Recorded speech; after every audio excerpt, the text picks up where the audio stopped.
Bonjour à tous, c'est Lily Maclay, on se retrouve pour un nouveau tutoriel Fimo. Donc dans la suite de la collection Summer's Life, voici Daisy déguisée en sirène. Donc elle a une queue de poisson dans les tons bleu-vert et pour les cheveux j'ai décidé de faire un dégradé dans les tons de rose. Pour le visage, je vous montre très rapidement puisque j'ai déjà fait le visage dans la vidéo précédente avec Donald déguisé en crabe, donc c'est exactement la même chose. Donc si vous avez besoin de précision, allez voir cette vidéo, mais franchement c'est très simple comme vous pouvez le voir. Ce qui change par rapport à Donald, c'est l'ajout de cils dans des tons bleu menthe. Ensuite on va découper le corps dans de la pâte bleu menthe aussi. J'ai rajouté un petit peu de blanc parce que le visage n'était pas assez grand. Ensuite on va joindre tout ça et puis essayer de gommer les jonctions en roulant un petit peu la pâte. Pour le ventre, j'ai pris de la pâte blanche, 3 bords droits, un bord arrondi. Et je positionne.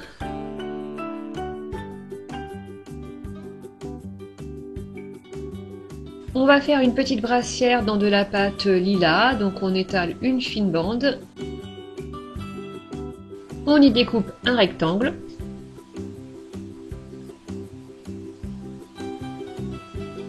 On affine une extrémité en coupant comme ça en biseau. Et ensuite, on va pouvoir... Alors j'ai positionné en faisant en sorte que la démarcation du cou ne se voit plus entre les deux blancs. Et on coupe l'excédent.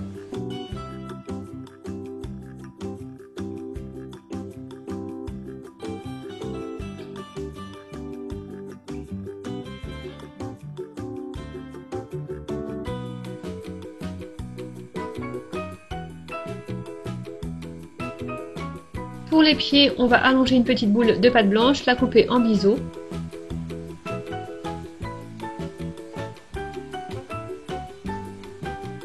Et on positionne en haut du ventre.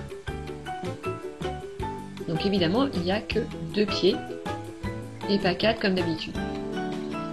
Ensuite, on va marquer des espèces de petites vagues comme ça à différents endroits de la queue.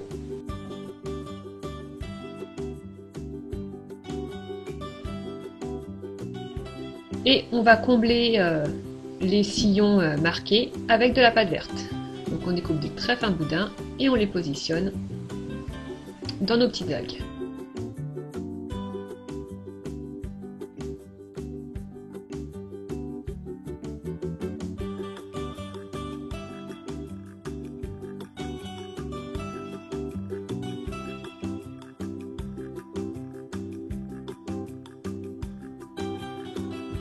On prend cette même pâte verte pour faire la nageoire, donc on étale une petite boule, on découpe une extrémité comme vous voyez à l'écran, et ensuite on va marquer quelques petites stries comme ceci.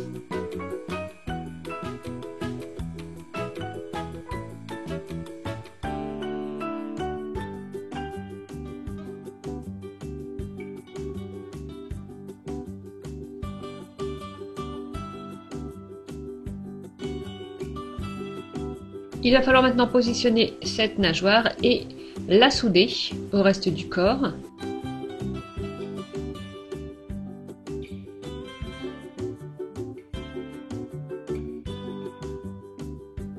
Et avant de passer à la chevelure, j'ai décidé de faire cuire ma création 20 minutes pour éviter qu'elle ne se déforme.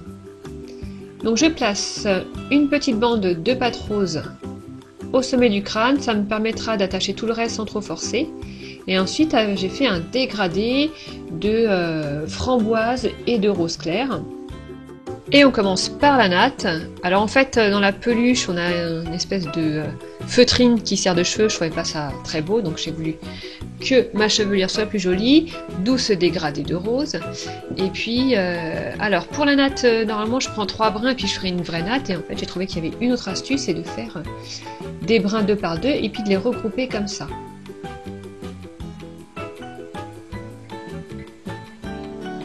Donc on torsade d'un côté 2 brins et de l'autre côté les 2 autres brins. Voilà, j'ai tout ramené un petit peu pour que le dégradé soit pas trop étalé. Voilà, je coupe en biseau les 2 extrémités à la bonne taille et je positionne ma natte je la fais partir bien du milieu. Ensuite, je vais rajouter des petites mèches comme ça, que je découpe dans mon dégradé, et puis que je retravaille un petit peu pour que les marques de découpe ne se voient pas.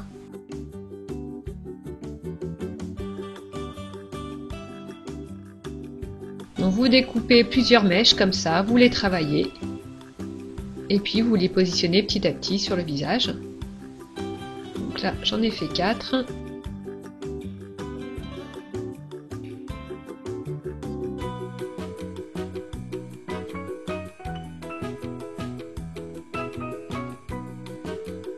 Voilà, et le plus important, c'est les mèches de devant. C'est important qu'elles soient bien positionnées. J'ai rajouté quelques petites mèches, et puis au dotting tool, j'ai fait des stries sur la longueur de ces mèches de cheveux.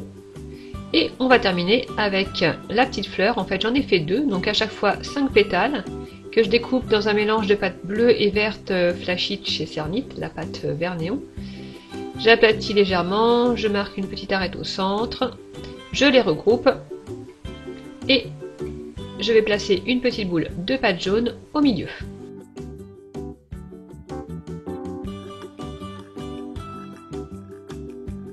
Je décolle la petite fleur du plan de travail, je la positionne, non sans avoir mis un peu de fimo liquide au préalable. J'ai mis une autre petite fleur au bout de la natte avant de passer à la dernière cuisson, 20 minutes. Et voici ma création terminée. Pour ajouter un petit quelque chose en plus, j'ai mis du vernis sur la queue de poisson et sur ses cheveux. Donc c'est un vernis mat, je ne l'ai pas choisi trop brillant non plus, pour que ça fasse pas trop contraste avec le reste. Voilà, j'espère que cette création vous a plu. J'aime beaucoup cette petite collection des Summer Still Life. Je pense faire la suite en tutoriel. N'hésitez pas à vous abonner à ma chaîne et à activer la petite cloche pour être prévenu de mes nouvelles vidéos. N'hésitez pas non plus à me laisser un petit commentaire et je vous dis à bientôt. Bye bye!